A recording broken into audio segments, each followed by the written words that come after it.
আমার ম্যাডামকে যে কারণে দেশনেত্রী বেগম খালেদা জিয়াকে একেবারে ভিন্ন লাগে, একেবারে আলাদা মনে হয়, সেটি হলো তিনি দলীয় গণ্ডি অনেক ঊর্ধ্বে বাইরে চলে গেছেন। নিজেকে তার কর্মে, চলনে, বলনে, তার সকল কর্মযজ্ঞে আপনি দেখবেন এমন কোনো খুঁত নেই, এমন কোনো বিষয় নেই যেটা রাজনীতির অঙ্গনে আসলে সবার ক্ষেত্রে দেখা যায়, তার ক্ষেত্রে আমরা দেখি নাই।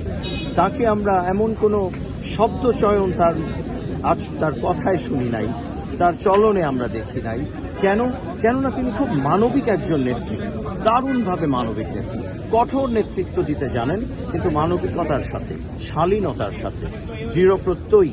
কিন্তু আবারও বলছি, তার মানবিকতা সবকিছুর ঊর্ধ্বে।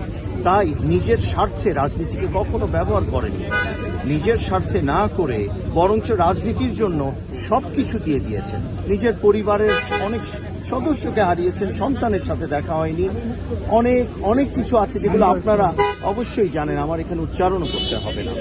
সেই মানুষটি সে কারণেই লিটারেলি ওই 86-87 সালে আমার বাবা যে লালদিঘি থেকে তাকে দেশনেত্রী ভূষিত করেছিলেন, সেই শব্দটি তখন ছিল একটি শব্দ, হয়তো শুধু শব্দ ছিল না, তখনও তিনি আপসহীন নেত্রী, কিন্তু এখন তিনি ইতিহাসের বাস্তবতায় একটি নাম যেটা সমার্থক এই দেশের নেত্রী হিসেবে। সেই দেশের নাম বাংলাদেশ, আর সেই দেশের নেত্রী দেশনেত্রী বেগম খালেদা জিয়া। তাই আমি খুব গর্বিত যে আমি সেই দল করতে পারছি, যেই দলে শহীদ প্রেসিডেন্ট জিয়াউর রহমান এবং দেশনেত্রী বেগম খালেদা জিয়া এবং ভারপ্রাপ্ত চেয়ারম্যান জনাব তারেক রহমান, এই পুরো পরিবারের সাথে আমরা আছি। আমরা এই পরিবারের সাথে আছি, সব বিপদে আপদে আছি। এই পরিবারের জন্য আমাদের সবকিছু আমরা, কেননা এই পরিবারই জাতীয়তাবাদ, এই পরিবারই ঐক্যের প্রতীক, এই পরিবারই সার্বভৌমত্ব রক্ষার প্রতীক, সার্বভৌমত্ব রক্ষার একেবারে অগ্রভাগে সবসময় থাকে।